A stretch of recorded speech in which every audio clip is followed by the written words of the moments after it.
லக்னம் என்பது உயிர், லக்னம் என்பது இலக்கு, லக்னம் என்பது லட்சியம், லக்னம் என்பது இலக்கம் முகவரி, லக்னம் என்பது இலக்கணம் செழுமை அறிவு.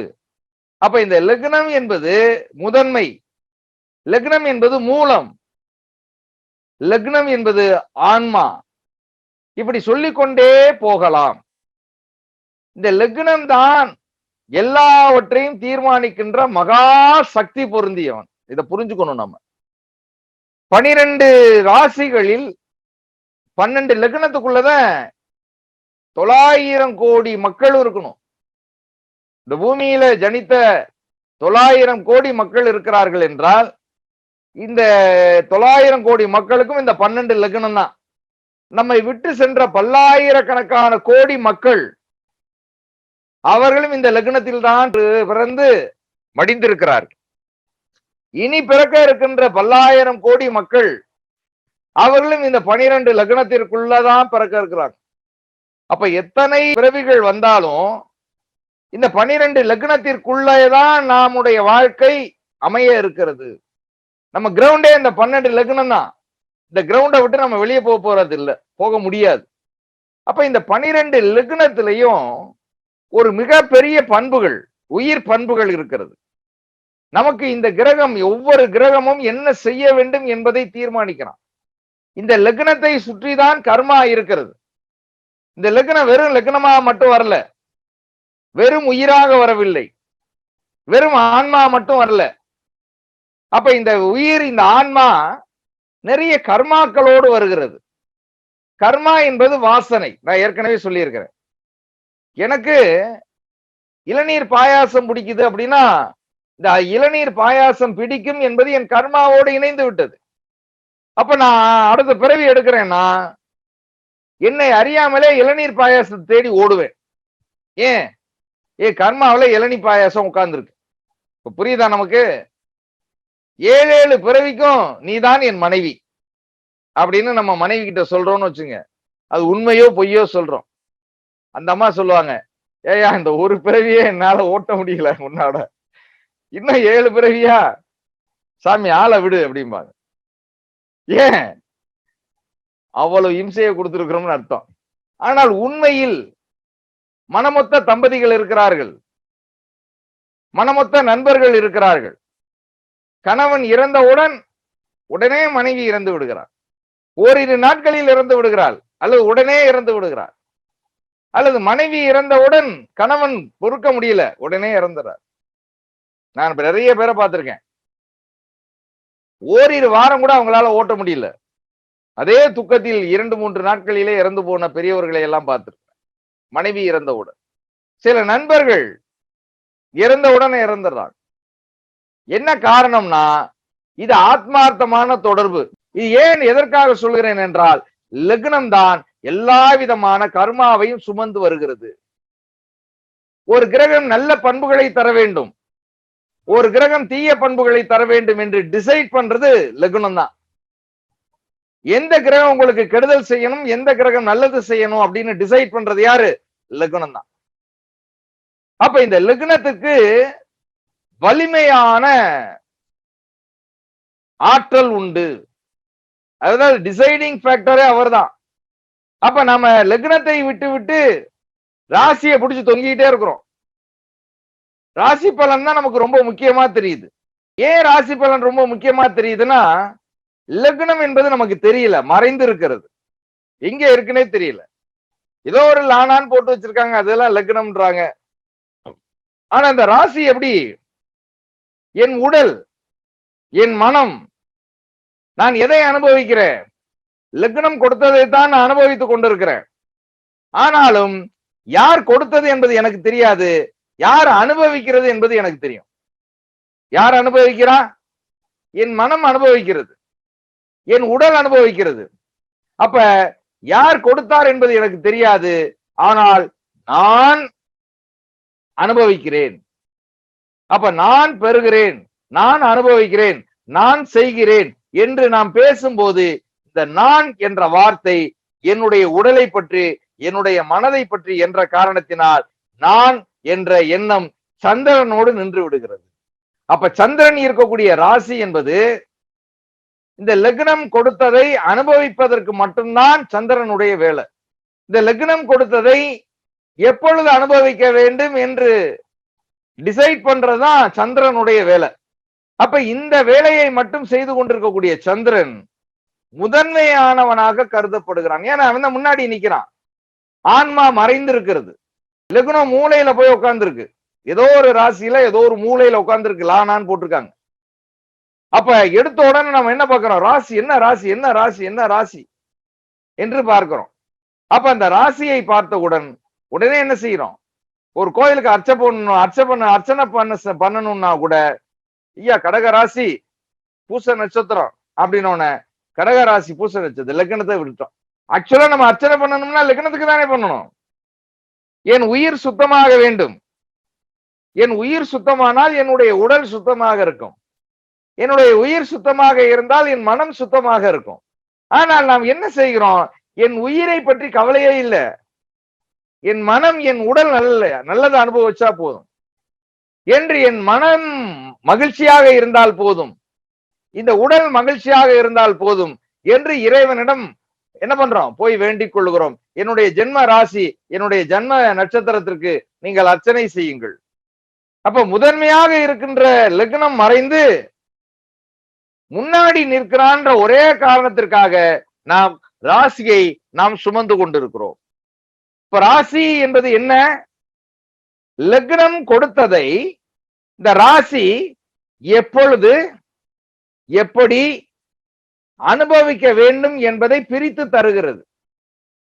ஒரு மனிதனுக்கு திருமணம் இருக்கிறதா இல்லையா யார் டிசைட் பண்றா? லக்னம் டிசைட் பண்ணிடுவான். ஏன்னா அவன் கிட்ட இருக்கக்கூடிய கர்மா அடிப்படையில ஒரு மனிதன் பெண்களை மதித்தான், பெண்களை நல்லபடியாக பார்த்து கொண்டான், பெண்களை பேணினான், பெண்களை கொண்டாடினான், பெண்களை மகிழ்ச்சியாக வைத்துக் கொண்டான், பெண் குழந்தைகள் மீது அன்பு பாராட்டினான் என்று அவனுடைய கர்மா இருந்தால் அவனுக்கு நல்ல மனைவியை கொடுக்க வேண்டும் என்பது லக்னத்தினுடைய விருப்பம். நான் சொல்றது புரிஞ்சுதா? நல்ல மனைவியை தர வேண்டும் என்பது லக்னத்துக்கு விருப்பம். ஏன்? அவனுடைய கர்மா பெண்களை நேசித்தது, பெண்களை உயிருக்கு உயிராக நினைத்தது, பெண்களை சம நிலையில் அவன் பார்த்தான். சில நேரங்களில் தன்னை விட பெண்களை உயர்வானவர்களாக கருதினான்.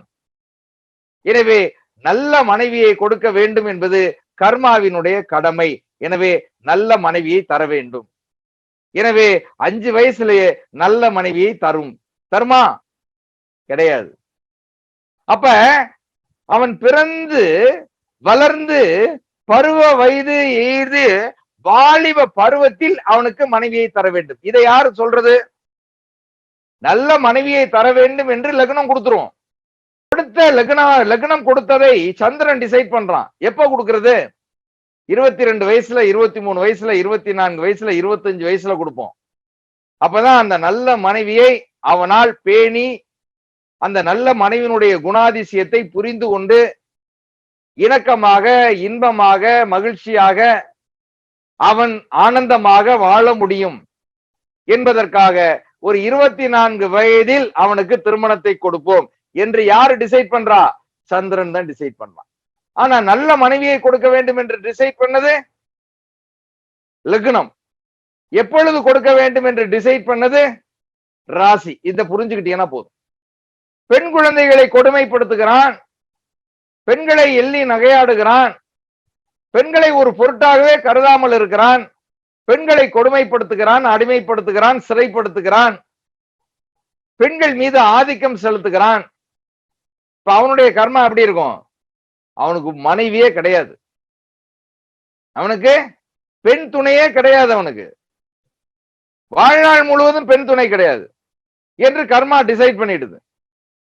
நீங்க 20 வயசு, 25 வயசு, 28 வயசு கல்யாணத்துக்கு முயற்சி பண்ணுங்க, மேட்ரிமோனி 300 மேட்ரிமோனியில பதிங்க, 3000 பொண்ணுகளை பாருங்க, நாடு நாடா சுத்தி ஊரு ஊரா சுத்தினாலும் ஒருபோதும் பெண் கிடைக்க மாட்டாள். குரு பார்த்துட்டாரு, யாழ நோக்கம் வந்துருச்சு, கல்யாண நோக்கம் வந்துருச்சு, கலத்திர நோக்கம் வந்துருச்சு. சுக்கிரனை பாக்குறாரு, சந்திரனை பாக்குறாரு, 7ஆம் அதிபதியை பாக்குறாரு. அடேங்கப்பா, சூப்பர் சூப்பர். களத்திர திசா வந்துருச்சு, சுக்கிர திசை வந்துருச்சு, கல்யாண திசை வந்துருச்சு. ஒருபோதும் தராது, தர இயலாது. இப்ப புரிஞ்சுக்கிட்டோமா? அப்ப டிசைட் பண்றது யாருன்னா லக்னம் தான். லக்னம் சுமந்து வந்த கர்மா தான் நம்ம டிசைட் பண்றது. நான் படிக்காம வங்கி வேலைக்கு போயிட்டேன். யார் செய்த புண்ணியம்? படிச்சா கூட வங்கி வேலை தரமாட்டேன்றாங்க. இப்ப நான் சொன்னா நம்பவே மாட்டாங்க. நான் படிக்கலப்பா, படிக்காம நான் பேங்க் சார், சும்மா இருங்க சார், நீங்க யாரு சார், நீங்க என்ன சார், நம்ப மாட்டேன்றாங்க. உண்மையில நான் படிக்கவே இல்லப்பா, நான் எந்த தகுதியும் இல்லாமல் என்ன வங்கியில வேலைக்கு எடுத்தாங்க அப்படின்னா நம்ப மாட்டேன்றாங்க. அப்ப எந்த தகுதியும் இல்லாமல் நான் வங்கி வேலைக்கு போக வேண்டும் என்று டிசைட் பண்ணது யாரு?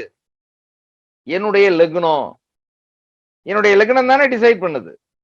அப்ப படித்திருந்தாலும் வேலை கிடைக்கல. சில பேருக்கு பெரிய பெரிய படிப்பு படிச்சிருக்கிறேன் சார், வேலை கிடைக்கல. ஏன்? கர்ம வாசனை. இதை புரிந்து கொள்ளணும். அப்ப லக்னம் தான் ஒரு மனிதனுடைய சுப அசுப தன்மைகளை தீர்மானிக்கிறான். ஒரு மனிதனுக்கு விபத்து நடக்கணும், இது யார் தீர்மானிக்கிறா? லக்னம் தீர்மானிச்சது. எப்ப விபத்து நடக்கணும்? அது யார் தீர்மானிப்பா? சந்திரன் தான் தீர்மானிப்பான். இந்த விபத்துக்குரிய செவ்வாய் தான் தீர்மானிப்பான். இப்ப புரியுதா? விபத்தை கொடுக்கக்கூடிய கிரகம் எது? செவ்வாய். விபத்தை அனுபவிக்கக்கூடிய கிரகம் எது? சந்திரன். அப்ப ராசி தானே. ராசியோடு செவ்வாய் தொடர்பு கொள்ளும் போது, செவ்வாய் சனியும் சேர்ந்து ராசியோடு தொடர்பு கொள்ளும் போது, அல்லது செவ்வாய் கேது தொடர்பு கொள்ளும் போது கண்டிப்பா விபத்து நடந்துரும். அப்ப எந்த திசையில, எந்த திசா புத்தியில, எந்த அந்தரத்துல, எந்த கோச்சாரத்தில் இந்த விபத்து நடக்க வேண்டும் என்று தீர்மானிப்பது யாரு? சந்திரன், ராசி. இப்ப புரிஞ்சுதா? அப்ப ராசி என்பது லக்னம் கொடுத்த விஷயத்தை அனுபவிக்க வைப்பதுதான் அது வேலை. ஒன்லி மெசஞ்சர் தான் அவன். எய்தவன் எங்கிருக்க அம்பை நோவானேன், எய்தவன் எங்கிருக்க அம்பை நினைத்து மகிழ்வானேன். நம்ம யாருக்கு அர்ச்சனை பண்றோம்? எனக்கு நிறைய சந்தோஷத்தை கொடுத்த சந்திரா. நான் என்ன ராசி? கடக ராசி. கடகராசிக்கு நிறைய சந்தோஷத்தை கொடுத்துருச்ச.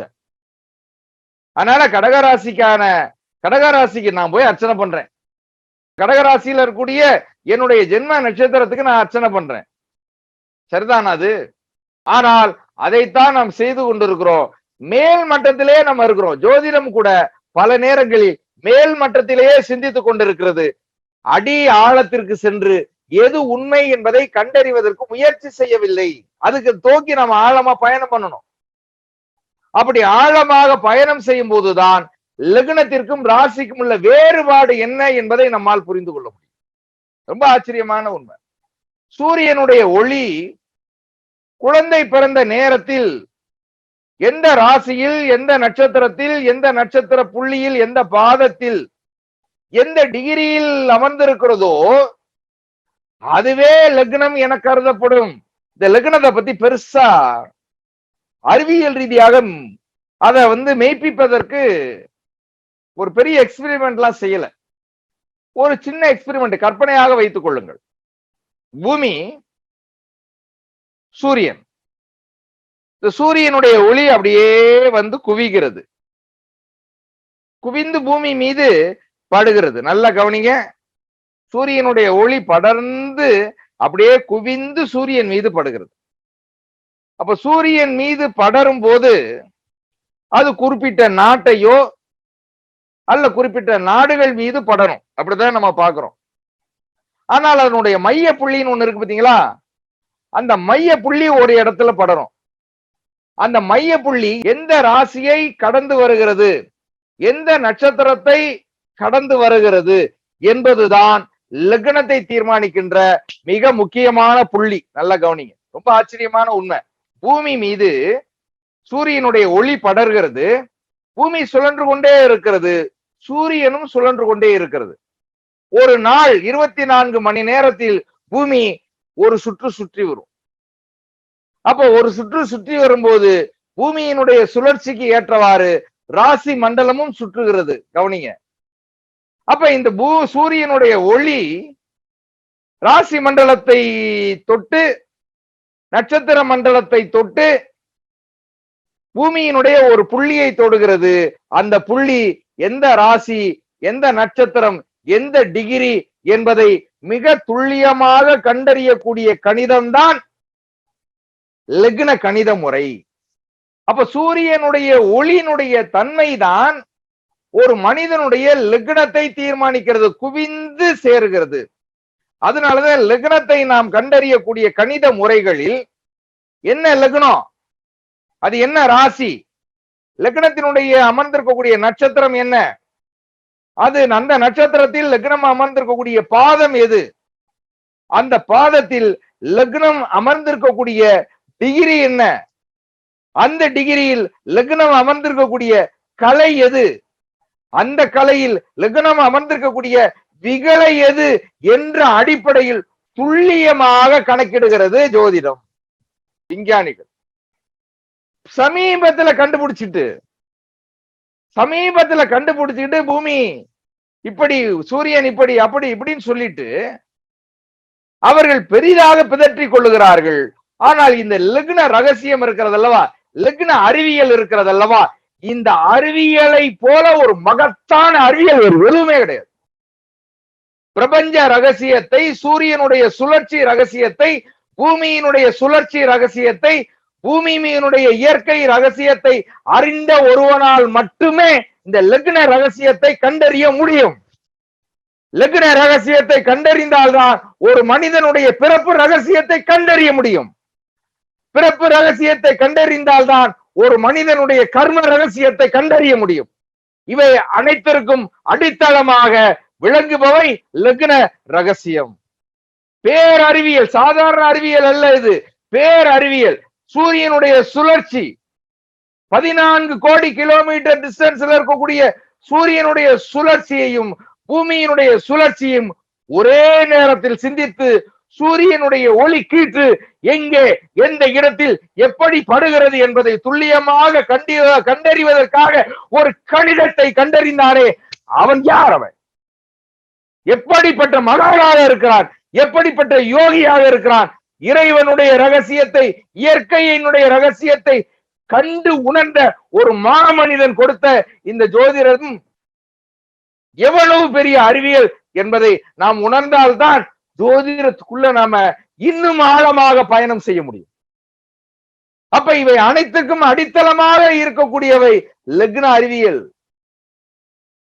நான் அந்த லக்னத்தை சொல்லும் போது உங்களுக்கு ஆழமாக நீங்கள் புரிந்து கொள்ள வேண்டும் என்பதற்காக லக்னம்தான் லட்சியம், லக்னம்தான் இலக்கு, லக்னம்தான் இலக்கணம், லக்னம்தான் இலக்கம் என்று உங்களுக்கு எவ்வளவு ஆழமாக சொன்னாலும் கூட அந்த லக்னத்தினுடைய அந்த பரிபாலனங்கள் நம்மால் புரிந்து கொள்ளவே முடியாது. அதற்கென்ற அறிவு, அதற்கென்ற சிந்தனை என்பது மேலாந்த சிந்தனை நாம் வர வேண்டும். இன்னும் உயர்ந்த நிலைக்கு செல்லும் போதுதான் இந்த லக்னத்தினுடைய ஒட்டுமொத்த ரகசியங்களையும் நம்மால் புரிந்து கொள்ள முடியும். அப்ப அந்த அளவிற்கு ஒவ்வொரு உயிர்களுக்கும் லக்ன ரகசியங்களை இறைவன் கொடுத்திருக்கிறான். மனிதன் ஒருவன் தான் அந்த லக்ன ரகசியத்தை அறிந்து கொள்ள முயன்று அறிந்து அதில் வெற்றி பெற்று இருக்கிறான். கர்மாவை அறிந்து கொண்டால் போதும். ஆனால் நம்முடைய ஜோதிடர்கள் என்ன செய்கிறார்கள் தெரியுமா? கோள்களை அறிந்து கொண்டால் போதும், கோள்களினுடைய குணங்களை அறிந்து கொண்டால் போதும், ராசி மண்டலத்தை அறிந்து கொண்டால் போதும், ராசியினுடைய குணங்களை அறிந்து கொண்டால் போதும், நட்சத்திரங்களினுடைய ரகசியங்களை, நட்சத்திரங்களினுடைய குணங்களை அறிந்து கொண்டால் போதும். ஒரு யானையினுடைய தன்மையை 4 குருடர்கள் தடவி பார்த்து அது யானை என்பதை உணராமல் ஒவ்வொருவரும் ஒரு விஷயத்தை சொன்னது போல நாம் ஜோதிடத்தை கோள்கள், நட்சத்திரங்கள், ராசி மண்டலங்கள் என்றெல்லாம் நாம் பேசிக் கொண்டிருக்கிறோம். ஆனால் நாம் பேச மறந்த ஒரு பேரும் ரகசியம் லக்ன ரகசியம். லக்ன ரகசியம் சுமந்து கொண்டு வந்திருக்கக்கூடிய கர்ம ரகசியம் மறந்து விட்டோம், மறந்து விட்டோம், மறந்து விட்டோம். அப்ப இதைத்தான் லக்னம் சுமந்து வந்து யாருக்கு கட்டளை இடுகிறது? நவகோள்களுக்கு கட்டளை இடுகிறது. லக்னம் தான் சூரியனுக்கு கட்டளை இடுகிறது. சூரியன் ஒரு வேலைக்காரராக, லக்னத்திற்கு முன்னால் சூரியன் ஒரு வேலைக்காரராக மாறி போனார். எவ்வளவு பெரிய விஷயங்க. இத பத்தி யோசிச்சிருக்கோமா நம்ம? நவகிரகங்களின் தலைவன், அடேங்கப்பா, எவ்வளவு பெரிய ஆளுமை, எவ்வளவு பெரிய ஆற்றல். ஆனால் லக்னத்திற்கு முன்னால் சூரியன் ஒரு வேலைக்காரன். நான் என்ன லக்னம்? நான் தனுசு லக்னம். அப்ப சூரியன் யாரு? 9ஆம் அதிபதி. 9ஆம் அதிபதிக்குரிய வேலையை நீ தான் செய்யணும். யார் சொல்றா? லக்னம் தான் சொல்லுது. நான் தனுசு லக்னம். சந்திரன் யாரு? 8ஆம் அதிபதி. 8ஆம் அதிபதிக்குரிய வேலையை நீ தான் செய்யணும். யார் சொல்றா? லக்னம் தான் சொல்லுது. அப்ப லக்னத்திற்கு முன்னால் சூரிய சந்திரர்களே வேலைக்காரராக மாறி போன பிறகு மற்ற கிரகங்கள் எல்லாம், அப்ப என்ன அர்த்தம்? லக்னம் தான் கிரகங்களினுடைய குணாதிசயங்களை, கிரகங்களுடைய வேலையை தீர்மானிக்கிறது. நீ இந்த வேலையை செய். ஒவ்வொருத்தருக்கு இந்த போர்ட்போலியோ யார் சொல்றா? பிரதம மந்திரி இருக்கிறார், முதலமைச்சர் இருக்கிறார். என்ன பண்றாங்க? நீ இந்த துறையை கவனித்துக்கொள், நீ இந்த துறையை கவனித்துக்கொள், நீ இந்த துறையை கவனித்துக்கொள் என்று எப்படி ஒதுக்கீடு செய்கிறார்களோ அதை போல லக்னம் தான் சுப்ரீம் பவர். அந்த சுப்ரீம் பவர் ஒவ்வொரு கோள்களுக்கும் ஒரு கட்டளையை இடுகிறது. அந்த கட்டளையின் அடிப்படையில் கோள்கள் செயல்பட வேண்டும். இந்த லக்னம் தான் 12 ராசிகளுக்கும் ஒரு கட்டளையை இடுகிறது. அந்த கட்டளையின் அடிப்படையில் தான் ராசிகள் செயல்பட வேண்டும். அப்பா, லக்னத்தை பத்தி நாம இவ்வளவு தூரம் ஆழமாக நாம் புரிந்து கொண்டோமா? பயணம் செய்தோமா? தெரியவில்லை, தெரியவில்லை, தெரியவில்லை. லக்னத்தை பற்றி இவ்வளவு ஆழமாக ஜோதிட நூல்கள் கூறுகிறதா? தெரியவில்லை, தெரியவில்லை, தெரியவில்லை. லக்னம் தான் எல்லாவற்றிலும் சுப்ரீம் பவர். இதை நாம உணர்ந்து கொண்டால் இந்த கோள்கள் எல்லாம் லக்னம் இடுகின்ற கட்டளைகளை சுமந்து வரக்கூடிய பணியாளர்கள், வேலைக்காரர்கள், சேவகர்கள் என்பதை நாம் புரிந்து கொள்ளலாம். நவகிரக கோயிலுக்கு போறோம், சனி சரியில்லை, உடனே போங்க திருநள்ளாறு, போங்க போங்க போங்க. திருநள்ளாறு போய் சனி பகவான, திருநள்ளாறுலயே சனி பகவான் உள்ள விடாம வெளியில கேட்டுலன்னு பாட்டி விட்டாங்க. உள்ள போ, கோயிலுக்குள்ள விடல, கேட்லயே நீக்கி கேட்லயே போட்டிருக்காரு. கேட்லயே நம்ம நின்று சனி பகவான் அப்படியே உருகி கேட்கிறோம், அப்பா எனக்கு ஏதாவது செய்யப்பா செய்யப்பா. 7.5 சனி வந்துருச்சு, 8.5 சனி வந்துருச்சு, 9.5 சனி வந்துருச்சு, பாத்துக்கன்னு கெஞ்சிரும். அட பாவிகளா, உள்ள இருக்கிறாரு தர்ப்பணேஸ்வரர். ஏண்டா யார்டா போய் கேட்டுக்கிட்டு இருக்கீங்க நீங்க? இந்த அவன் என்னுடைய வேலைக்காரன்டா, நான் சொன்ன அதைத்தான் அவன் செஞ்சுட்டு இருக்கிறான். அவன் செய்யலன்னா அவனுக்கு இடி விழுகும், அவனுக்கு அடி விழுகும், அவனுக்கு உத விழுகும். அவன்கிட்ட போய் கெஞ்சிட்டு இருக்கீங்களே, எப்ப என்ன நோக்கி வரீங்க என்று அங்கே உள்ளே தர்ப்பணேஸ்வரர் சிரித்து கொண்டிருக்கிறார். மௌனமாக ஆழ்ந்து சிந்தித்துக் கொண்டிருக்கிறார். இந்த மக்களை திருத்தவே முடியாது. அதுலயும் இந்த அர்ச்சகர்களுடைய இது இருக்கே பாத்தீங்களா? உள்ள போனீங்கன்னா நீங்க அவ்வளவுதான் மாட்டினீங்க. கடகராசி சார், கடகராசியா போச்சு, அஷ்டமத்து சனி, உட்காருங்கோ உட்காருங்கோ உட்காருங்கோ அப்படின்னு 4 மந்திரத்தை கொடுத்து 1000மோ 2000மோ 5000மோ 10,000மோ வாங்கிக்கிட்டு தான் ஆள் அனுப்புவான். நன்னா பேச போங்க, இனி உங்களுக்கு அஷ்டமத்து சனி ஒன்னும் பண்ணாது. இந்த அஷ்டமத்து சனி தான் அவர்கிட்ட 5000த்தை இழக்க வச்சதுன்னு தெரியல. இது கொடுமை. அது அஷ்டமத்து சனி தான் அங்க போய் அலைய விட்டு அவர்கிட்ட ஒரு 5000த்தை இழக்க வச்சதுன்னு தெரியல. எப்படி கொடுமைகளை, எப்படி ஒரு மூட நம்பிக்கைகளில் நாம் சுமந்து கொண்டிருக்கிறோம். லக்னத்தை தூய்மை செய்ய வேண்டும். லக்னம் சுமந்து வந்த கர்மாவை தூய்மை செய்ய வேண்டும். அந்த கர்ம தூய்மையை நாம் செய்தால்தான் லக்னத்தினுடைய தன்மைகளை நாம் உணர முடியும். உயிர்கை சமநிலையில் ஒளி பொருந்திய தன்மையோடு நாம் பேண முடியும். அப்படி ஒளி பொருந்திய தன்மையோடு நாம் மரித்து போகும் போதுதான் பிறவி இல்லா பெரு வாழ்வை அடைய முடியும்.